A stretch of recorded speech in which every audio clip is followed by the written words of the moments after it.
Okay, so you don't want to watch historical videos.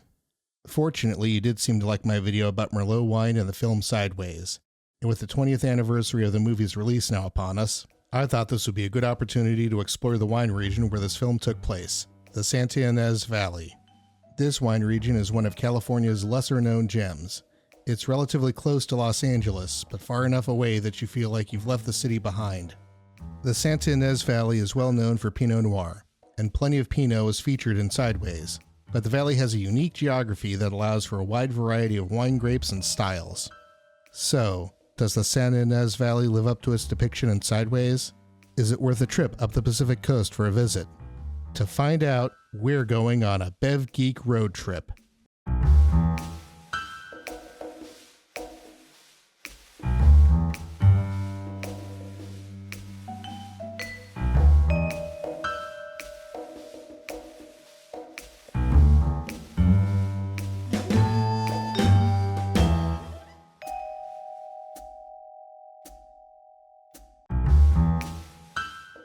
Before we explore the valley, let's take a look at its geography.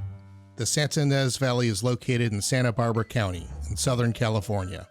It's about 30 miles or 50 kilometers northwest of Santa Barbara and about 150 miles or 240 kilometers northwest of central Los Angeles. At a 2 to 3 hour drive up US Highway 101, depending on traffic, the valley makes a nice weekend getaway from the city. Its location on the Pacific coast makes it great for growing wine grapes. What sets the Santa Ynez Valley apart is its orientation. Most valleys near the Pacific coast, like the Sonoma and Napa valleys in Northern California, run north-south, parallel to the coast. As the mountains surrounding these valleys block them from ocean winds and morning fog, valleys further east have warmer and drier climates than the ones further west, giving each valley its own distinct climate profile. The Santa Ynez Valley, on the other hand, runs east-west. As a result, wind and fog from the Pacific Ocean comes in from the west, allowing for a cooler climate in the western part of the valley. The fog dissipates as it moves its way inland and is hit by the morning sun from the east, and the ocean breezes break up over the hills within the valley, allowing a climate that is warmer and sunnier in the eastern valley. This gives the right combination of microclimates for growing cool and warm climate grapes in a relatively small area. These geographical advantages were put to good use in the early years of European settlement in the area. Winemaking in the valley dates back to the era of Spanish rule in the 18th century, but widespread viticulture didn't take off until well after Prohibition was repealed. On the heels of Napa and Sonoma's growth in the late 1960s and early 70s, modern winemaking would take hold in the Santa Ynez Valley, and on April 14, 1983, the Santa Ynez American Viticultural Area was officially established.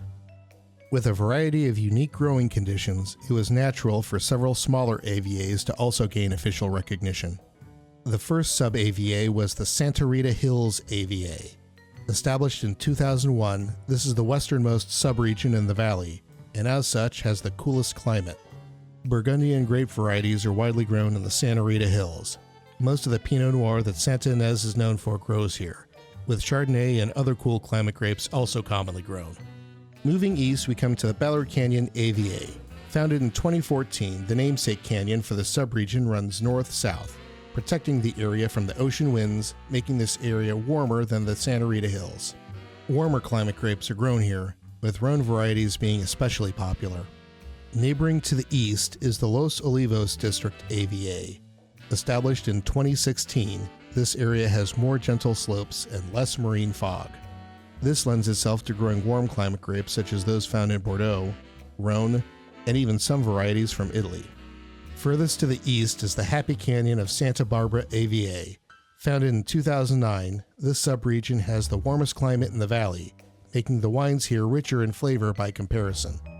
In addition to wine, the Santa Ynez Valley has plenty else to do. The valley was a ranching area before viticulture became big here, and horse riding is still a popular outdoor activity. There's also several nice towns to explore. Situated between Happy Canyon and Los Olivos district, the town of Santa Ynez is home to a number of restaurants and has the vibe of a cowboy town. It is also the warmest and sunniest town in the valley. At the northern end of the Los Olivos district, the town of Los Olivos is filled with Victorian homes, boutiques, and art galleries. It has also hosted several TV, film, and music video shoots. The TV movie Return to Mayberry and the Paul McCartney and Michael Jackson video for Say Say Say were both filmed around Los Olivos. In fact, Michael Jackson liked the area so much that he built his Neverland Ranch several miles outside of town. And of course, some filming for Sideways was done here, including... I am not drinking any fucking Merlot! That scene. At the southern end of the Los Olivos district is Solvang. This town proudly celebrates its Danish heritage, to levels almost bordering on kitschy, and is home to several Danish bakeries and a very good sausage and beer garden. At the western end of the Santa Ynez Valley is Lompoc. Sitting just outside Vandenberg Space Force Base, this town was founded in the 1870s as part of a temperance colony, and is now ironically home to numerous winery tasting rooms. Its eastern location makes it the coolest and cloudiest town in the valley. And in the middle, situated between the Santa Rita Hills and Ballard Canyon, is Buellton. Sitting right off of the 101, this town's central location is a perfect jumping off point for all parts of the valley. It has numerous restaurants and hotels, from national chains, if you're looking for some Hamptonality, to local joints with their own unique character. One unique local accommodation is the Sideways Inn. Nestled between the 101 and an RV park off of Highway 246, this motel opened in the 1980s under the name Windmill Inn, taking its name from the windmill containing the property's main lobby. The Windmill Inn was where Miles and Jack stayed during their trip to the valley, and many scenes from the movie were filmed here. Motherfucker! Jesus! It was purchased by Highway West Vacations in the mid-2010s, who gave it its current name to capitalize on interest generated by the film. The current owners remodeled the inn, giving it a more bougie aesthetic. The new Sideways branding is heavily emphasized. The trademark windmill is still there, with plenty of Sideways merchandise for sale inside, as is the outdoor pool, with fire pits also around the property. The Sideways Lounge has a nice variety of wines and beers available, and a sausage food truck is on site providing a bite to eat for guests. They also offer a knock and drop breakfast service for guests so they can eat before heading out for the day.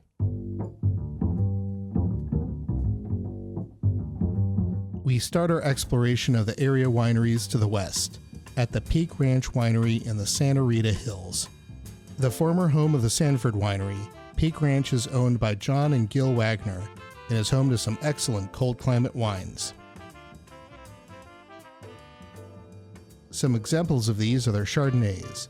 Their 2018 Santa Barbara County Chardonnay is a rich wine with vanilla and butterscotch flavors and kiwi fruit on the finish. Their Peake Ranch Chardonnay is creamier than the Santa Barbara County, with less pronounced vanilla flavor. This wine also has good apricot flavors, with kiwi on the finish. Peake Ranch also makes great Pinot Noirs, like their 2018 Santa Rita Hills Pinot Noir. This is a bright and smooth wine, with flavors of strawberries and Bing cherries. In addition to Burgundian varieties, Peake Ranch also makes some Gruner Veltliner. This Austrian variety does well here, and Peake's 2020 Santa Rita Hills Gruner Veltliner has a round body with crisp apple flavors leaning towards Granny Smith apples.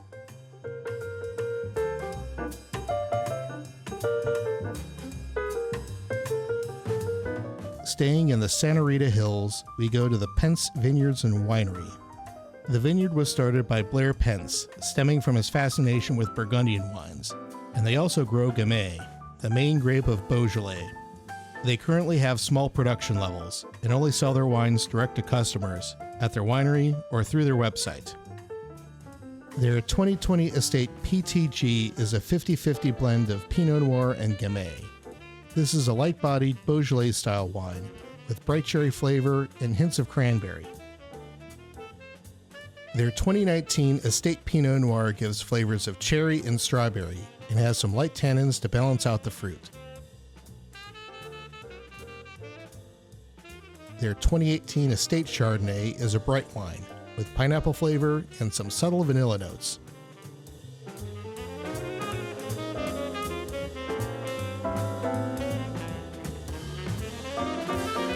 Before we head to the eastern side of the valley, let's stop back in Buellton. If you're not a wine drinker and beer is more your thing, the Figueroa Mountain Brewing Company may be for you. Founded in 2010 by the father and son team of Jim and Jamie Dietenhofer, they have 4 tap rooms around the Central Coast region of California, but their brewery is located here in Buellton. During my visit there, I tried their Munich-style Dunkel. Named I Dunkled in My Pants, this dark brown lager had subtle chocolate and coffee flavors without being too sweet. If IPAs are more your style, their Hoppy Poppy IPA is a good one. It had flavors of citrus and pine and was balanced with malty sweetness.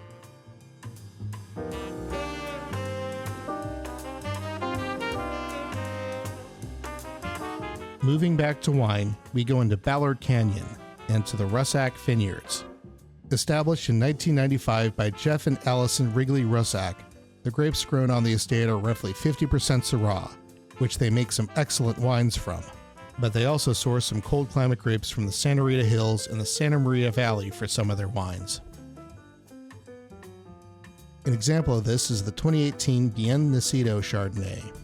Made with grapes from the Bien Nacido Vineyards in the Santa Maria Valley, this gives off tropical fruit flavors of mango and pineapple, with some hints of butterscotch. Another is their 2016 Solomon Hills Pinot Noir. This is a bright wine with cherry and subtle vanilla flavors and soft tannins. They also make great warm climate wines, like their 2018 Santa Catalina Zinfandel. This is a light-bodied Zin, with flavors of tart cherry and allspice.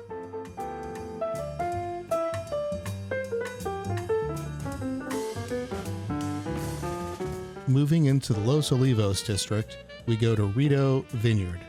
This was established in 1997 by Iris Rideau. Originally from New Orleans, Iris was the first African-American woman winemaker and winery owner. She sold the vineyard in 2016, which is now owned by Martin and Isabel Gauther. First is their 2018 Estate Viognier. This bright Viognier has strong honeysuckle flavors and minerality. Next is their Roussanne. This white wine is creamy with strong butterscotch flavors and minimal fruitiness.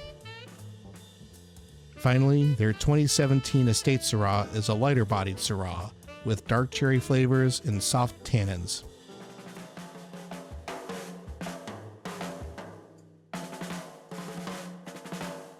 In the town of Los Olivos is Carhartt Family Wines. They were founded in 1996 by Mike and Brooke Carhartt. Mike, whose great-grandfather Hamilton Carhartt started the famous clothing brand, converted the family horse ranch into a vineyard, with Brooke as the winemaker. Their son Chris is now part of the family business as co-winemaker. Like Pence, Carhartt Family Wines is a small operation, only selling direct to customers. Carhartt's 2020 Venture Buffalo is a chilled red made from the lesser-known Rhone grapes and So. It has boysenberry flavors with mild tannins. Their 2018 Rebel Rhone is a Rhone blend of Grenache, Syrah, Mourvedre, and Petit Syrah. It is medium-bodied and has blackberry flavor with hints of black pepper. Carhartt also grows Italian varietals, which are showcased in their 2017 Venture Equilibrio. Made from Montepulciano and Sangiovese, this wine has dark cherry and herbal flavors, with gripping tannins.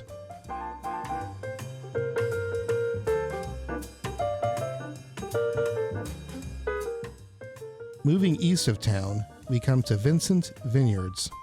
Founded in 1989 by Tony Vincent, who previously worked in show business and real estate, they mostly grow Bordeaux varietals, with some Rhone grapes included in the mix. Their staff was very helpful during my visit, giving some great pointers on where to take good photos and videos of their vines. They had a couple of Sauvignon Blancs on offer when I visited. Their 2019 Sauvignon Blanc used a blend of stainless steel and concrete tank aging, and had pineapple and cantaloupe flavors. They also had a Sauvignon Blanc from that same year that was 100% concrete aged. The acidity of this wine was dialed back, and it had flavors of cantaloupe and pear. Moving on to their reds, the Bar V Ranch Road wine is a 90-10 blend of Cabernet Sauvignon and Syrah respectively. This wine had blackberry flavors with hints of pepper on the finish. Their 2018 Cabernet Sauvignon had flavors of dark cherry, strong tannins, and black pepper, and a hint of thyme on the finish.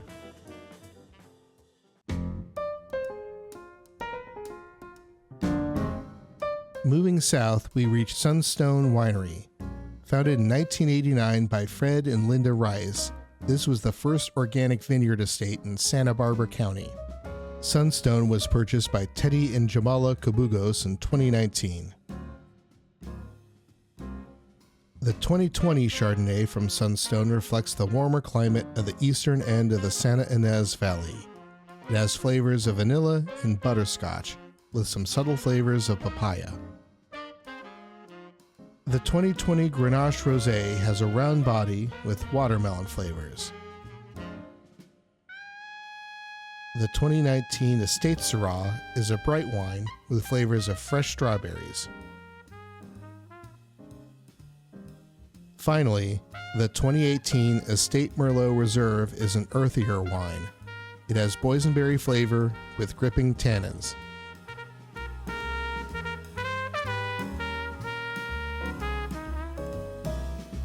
Near the eastern end of the valley is the Gainey Estate Vineyards.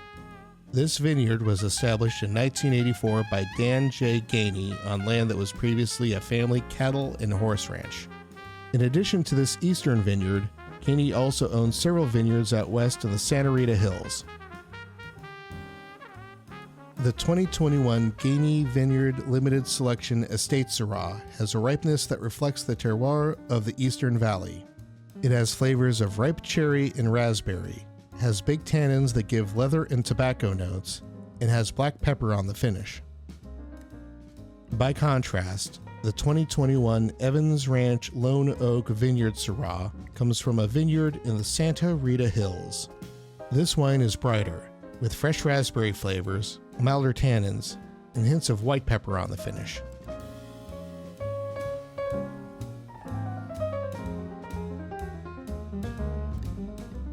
Heading back to Buellton, we go to Hitching Post Wines. This winery was started by Hitching Post chef and owner Frank Astini and former Alaska fisherman Gray Hartley. Their first release was in 1985, and the winery highlights grapes from Santa Barbara County, with a focus on Pinot Noir. The 2019 Cartega Chardonnay comes from a vineyard in the Santa Maria Valley, north of the Santa Ynez Valley. This is a bright, light-bodied Chardonnay with flavors of pineapple and lemon and hints of minerality. The 2021 St. Rita's Earth Pinot Noir comes from several vineyards in the Santa Rita Hills. This is a bright red wine with fresh raspberry and strawberry flavors and a long finish. The 2021 Four Top Blend is a richer red wine. With 85% Merlot from the warm Happy Canyon in the eastern Santa Ynez Valley, this has flavors of blackberry and hints of leather and cocoa. Despite its richness, this wine is not too heavy.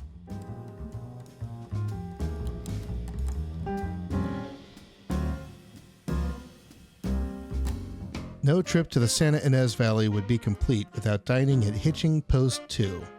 As the name implies, this is the second Hitching Post restaurant, with the first one opening in Casmalia, California in 1952. Frank Astini and his wife Natalie opened Hitching Post 2 in Buellton in 1986. The Hitching Post specializes in Santa Maria-style barbecue, which involves grilling meats on a large grill with red oak coals. Now, being from North Carolina, I admittedly cringe a bit when I hear grilling referred to as barbecue, but it does fall more in line with the barbecuing tradition of places like Argentina, Brazil, and South Africa. While sirloin tri-tips are most associated with Santa Maria barbecue, Hitching Post 2 offers a wide variety of steaks, other meats, and even grilled artichokes, which is one of their specialties. A meal at the Hitching Post is best paired with a glass or two of Hitching Post wine. For my meal, I started out with the 2018 Perfect Set Pinot Noir. This bright, light-bodied wine had a lot of earthy flavors of mushroom and tobacco, as well as white pepper. There were flavor notes of fresh strawberry, but they were subdued compared to the earthier notes. I followed that up with the 2018 Sanford and Benedict Pinot Noir. With grapes from its namesake vineyard in the Santa Rita Hills, this wine had a depth of flavor while having a good amount of acidity to balance it out.